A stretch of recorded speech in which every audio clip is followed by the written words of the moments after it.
believe I've fixed the issues here. We're going to try Paul for the third and hopefully magical third time. Paul, are you back with us? Yeah, I'm here. Can you sound hear me? crisp. You sound clear. Much better. We can actually put you on the air this time. Go ahead, sir.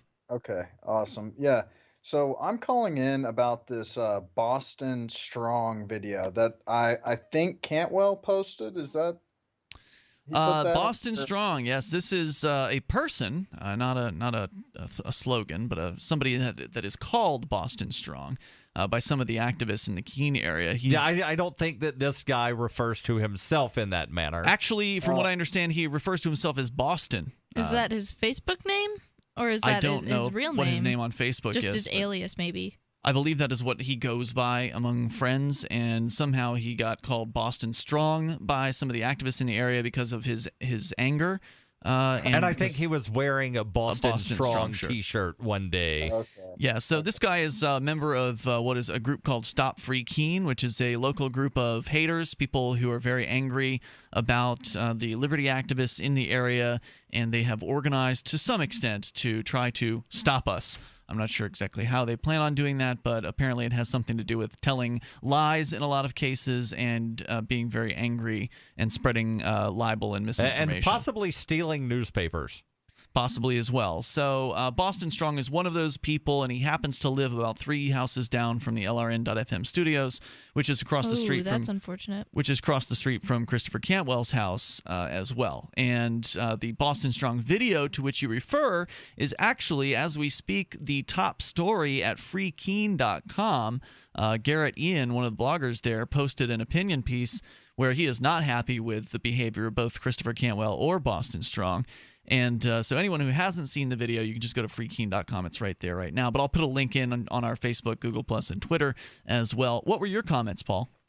Well, it's more of a question. You know, I've been listening to you guys for a long time and kind of following the movement in Keene, I guess. And I remember when there was this Robin Hood controversy and people were kind of yelling at each other, and while the Robin Hooding was going on, which is saving people from meter tickets, if the listeners don't know. And I remember there was kind of some heated words going on a couple years ago, and I correct me if I'm wrong, but I think that's when the Stop Free Keene thing kind of came about. But I didn't really when I watched this video, I just didn't understand.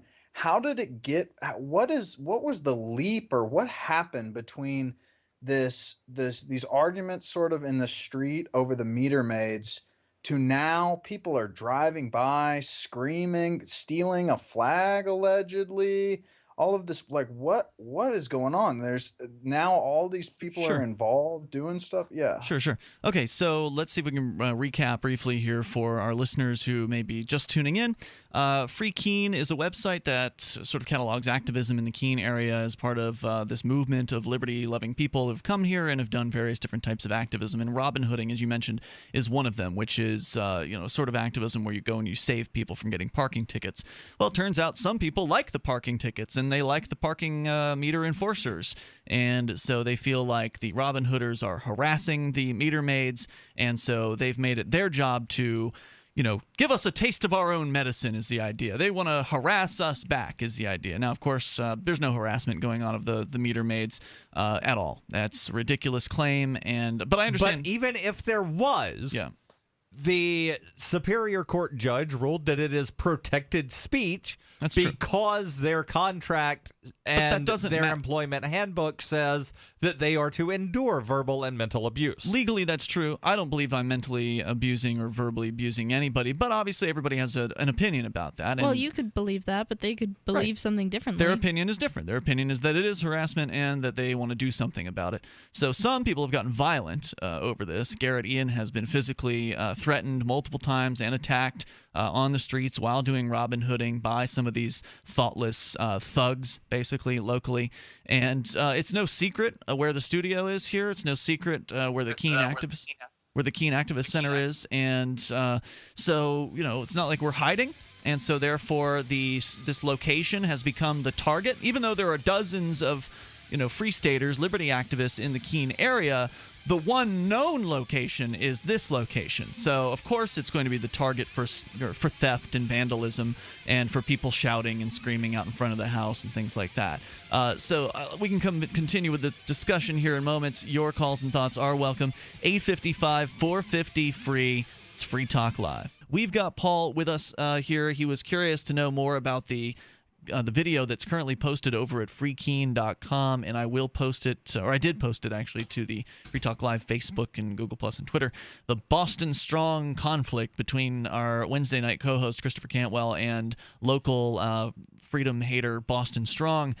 Now, you had asked what had precipitated this conflict. Well, Boston Strong had been driving by the LRN studios and the Keene Activist Center and Chris Cantwell's house and yelling, "Get a job!" at the top of his lungs on a daily basis. Now, that's all multiple times a day. Yeah, that's all he ever yells. He doesn't have any other insults that he ever throws out. His job is yelling, "Get a job," at everybody else. Like somebody hired him to do that. I doubt it. I think he said he was a plumber. Yeah, he's a plumber for sure. He's got a real plumbing truck and things like that. But what brought this about is people being angry at the activism here. They hate all of the activism that is. Some of them hate all of the activism. Some of them might like some of it, but I don't know what they like because they don't ever talk about what they like. They talk about what they don't like, and they hate it, and they want to do something about it. And they are, there are only so many options of things they can do. They can get violent, they can get loud, and they can be obnoxious. Right, but they want to pretend like they're the good guys, so they don't really go out and like openly get violent. They just like to yell. There are a few that have gotten violent, but most of them don't get violent. But yelling certainly is within the purview. Although ever since Chris Cantwell went over there and had his argument with Boston Strong, the yelling has stopped, at least from Boston Strong. He has not yelled since he's driven by in the first place. But none of this should be surprising or unexpected. I think a lot of people in the movement are looking at this and saying, "Oh, you people in Keene, see, you're clearly doing things wrong. People don't like you." Well, but guess we just resolved an issue. What do you mean? It means you're doing something right, I think. What do you mean, if people are getting upset? But you said that Boston Strong was yelling, and after having the discussion with Cantwell, now he doesn't yell. Well, it was the police that came along, and I think that discouraged him from yelling. Police that were called by one of the neighbors. Because they saw some people having a confrontation in the middle of the street or something. The police didn't tell him that he couldn't yell. They just suggested that he stop yelling. That's a little irritating. People can't even have a yelling match on their front lawn anymore without people calling the cops. Well, I mean, who wants to have a bunch of people shouting out in front of their house at 10 o'clock at night? Or I guess it wasn't 10. It was like 7 at night when that happened. Who really wants that to happen? I mean, that's pretty disruptive, and it's kind of trashy. I don't think that Chris was behaving very gentlemanly in this particular episode, but at the same time, I don't think he was wrong for wanting to go over and talk to the man who was screaming at the top of his lungs out in front of his house on a daily basis. And obviously, I don't know what was going through either person's mind, but based on having watched the video, I think when the police officer said, "Yeah, certainly you can yell at him every day, but he can also come stand over on your front, on the sidewalk in front of your house, and yell at you to not yell at him." And I don't think Boston Strong wants that to happen, so he discontinued. I think that's what clicked in his head. Oh, wait, so they can yell too. So there you go. So he didn't expect anybody to stand up to him, is what you're saying. Maybe. Right. But I've also seen to where some of the people in Stop Free Keene are somehow saying that this is Free Keene shutting down their freedom of speech. So there you go, Paul. So you had said that you thought this was expected because it should be. Yeah. To me, this really seems like on their part, the Stop Free Keene, it seems kind of like this roundabout ad hominem in a way, It's like they're not willing to do their own type of activism. They're really not willing to do anything except for attack the actual people. That's correct. They did once upon a time in springtime come out and do a protest against us, essentially a counter-protest, where I was really impressed. They got 21 people to come out and hold signs that were very anti-freedom, anti-free Keene, anti-me, actually, in a lot of cases. It's surprising they don't stand for anything, really. They just stand against anything that Free Keene does. They have no ideas. And it takes, special gymnastics of logic to make sense of what they're saying. And among the group, they have different political viewpoints, right? So some of them might be sort of lefty, some of them might be right, etc. One of them even claims to be a free stater who's in the Stop Free Keene group. So there's all kinds of different political perspectives in there as well. They don't all have the same idea. The only thing they have in common is that they don't like us. They don't like the liberty activists in the area. And of course, some people in the liberty movement, there's always critics. They say, well, this is evidence you're doing it wrong. But in my opinion, this is evidence we're having an impact. Because if Free Keene, which is just a blog, if Free Keene were to shut down tomorrow, it wouldn't stop the liberty movement from coming here and getting active. But the fact is we're having an impact, and people realize that, because if we weren't having an impact, if all we were was just, some kids doing activism and no one cared about, then they wouldn't be responding in this way. But because we represent the potential for change, and because that potential is realistic, then I think that's the reason why that people are getting angry about it. Right, and I think it lessens the potential when people who are, fellow liberty supporters are arguing with people who are supposed to have similar desires, and they're saying oh, you're doing it wrong. Why don't you try to do it the right way then? Instead of pointing out other people's flaws, why don't you just try to perfect the right way is? Yeah. Other than just teach different. people, Something education. Else. So, Paul, final thoughts. Go ahead. Yeah, I just have one last question. Who is that jerk turkey calling a pedophile? What's that about? Oh, yeah. One of their favorite insults against me is to call me a pedophile because I have a girlfriend who is a teenager. And apparently they don't understand what a pedophile actually is. A pedophile is somebody who's attracted to children. And they of course believe that the legal definition of a child is what a child is, whereas I think they do understand what it is. It's just that that's something that they feel like they can yell at you. It's just to agitate you. Yeah, they're intentionally taking something out of context, intentionally not understanding the situation because it suits their insults and their feelings or whatever. Right, but I'm sure that if the legal age of adulthood was 27 and Ian was dating someone that was 26, they would still yell pedophile because, well, legally. Yeah. Right, there's some arbitrary number chosen. Hey, Paul, thanks for the call tonight, man. I appreciate hearing from you. The toll-free number is 855-450-FREE. There is enough time for you with your thoughts. A pedophile definition of that is someone who is attracted to sexually a child, and the definition of a child is someone who has not hit puberty. So, no, that's not me. Free Talk Live is brought to you by Keenvention. You've heard about Keene and some of the activism that goes on here, but also the activism going on across New Hampshire as the Free State Project continues to move new liberty-loving people here who care about freedom enough to actually do something, to pick up their lives, as the three of us have done. We wouldn't know each other if it weren't for the Free State Project, and I'm so grateful that I know you guys. It's been great. Oh, thanks, Ian. Yeah, by the way, my name's Ian, and you are? Ellen. And I'm Daryl. So we all moved here as part of the Free State Project, the idea to concentrate activism in one place. And guess what? When you concentrate activism in one place, your activism becomes more effective because you have more people doing more things. There's more variety out there. More people are trying different things, and some things are more effective at others. And sometimes when you have effective activism, people are going to get wind of it. And the people that love the state, the people, especially the ones that work for the state, and the friends and family members of the ones that work for the state, well, guess what? They're not going to like it very much. They're not going to like that you're here doing these things, whether it's winning office, winning election, or whether it's doing civil disobedience, or whether it's simply holding parking enforcers accountable for their actions. Or publishing a newspaper. You've had your papers stolen, allegedly. Out of 4 different newspaper boxes. Well, don't you understand, Daryl? You're part of Free Keene, so therefore you must be bad. Don't you give your paper out for free? That's right. I do, but generally a free newspaper means you take one, not all 200 that are in the bin. Right. Well, there's really no way to regulate that, though. I mean, if they're all free, you have to expect somebody's going to abuse that.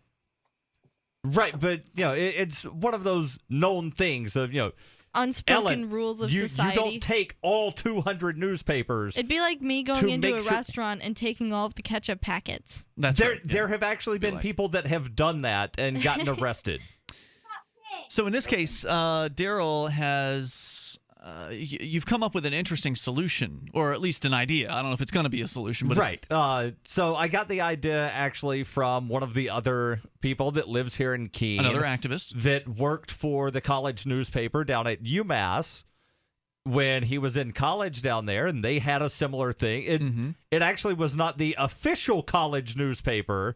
It was the alternative college newspaper. Yep. They ran an article that apparently was not friendly to the administration of the school, and people from the student government and the official newspaper took all of the newspapers. They called campus police. Campus police said, it's not theft because it's free.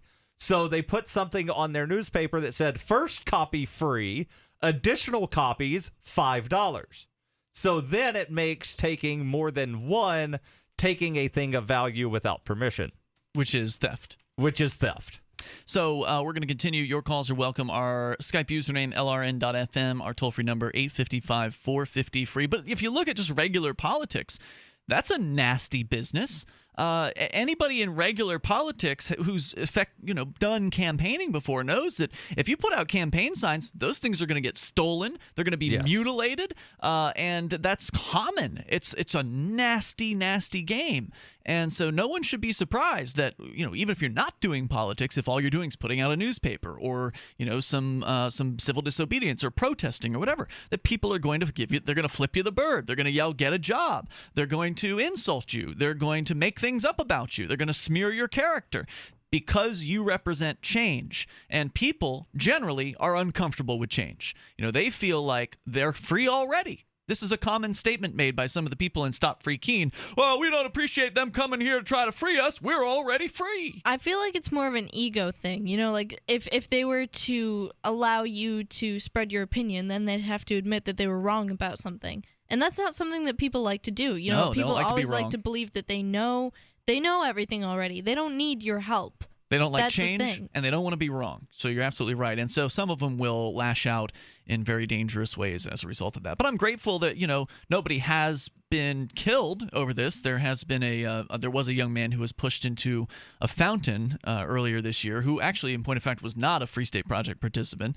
He was just a local who might have gotten a little bit into it with somebody in the park over some of these issues, and things got a little heated, and some thug came and pushed him into the fountain, which severely injured him, unfortunately. Broke his neck, fractured a leg.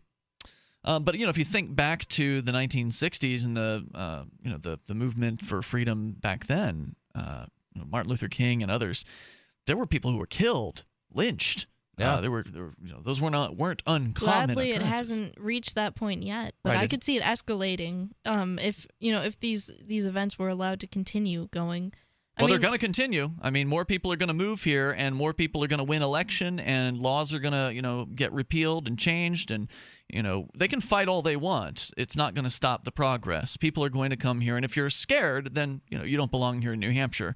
You don't belong doing activism if you're afraid of what might happen to you as a result of some people being angry. Because even if you think that you're safe doing politics, you're not safe doing politics, because if you start to have an impact in politics, then they'll arrest you. They'll manufacture reasons to come after your business. They'll find zoning violations at your home or your business. They'll target you in whatever way they can, even if it's not, direct threats to your person. So you got to expect that stuff when you get into this game. Let's go to the phones here. Will is in Tennessee via Skype. You're on Free Talk Live. Hey, what's up, guys? Hey, what's on your mind? First of all, don't feel bad about the crazy stuff that you have to deal with from these people. I have articles that have been written about us when we first started making a real difference in the way people perceive Muslims, where even though I don't have a passport, I travel to the Middle East on a regular basis. And even though my wife is ethnically Indian and is born and raised in Nairobi, Kenya, she's Iranian. Okay, so, now you've piqued my curiosity. How do you travel to the Middle East on a regular basis with no passport? Exactly, but that's what's written in articles about me. So it doesn't even have to be true anymore. People Okay. So you're saying they're lying about that? Because I was gonna say I want to know. Let me know how you do that, because that sounds awesome. I'd love to figure it out too. That's what I was saying. It's like, man, boy, I wish I knew how to travel back and forth without a passport. That's really something. Oh, I know, because you're one of those Muslims, and Muslims don't need passports, and neither do, quote unquote illegals. You just need to go and tell the people, like, I'm okay, and then they let you get on the airplane. Free Talk Live, 7 nights a week from 7 to 10 Eastern, live on the Liberty Radio Network at LRN.FM.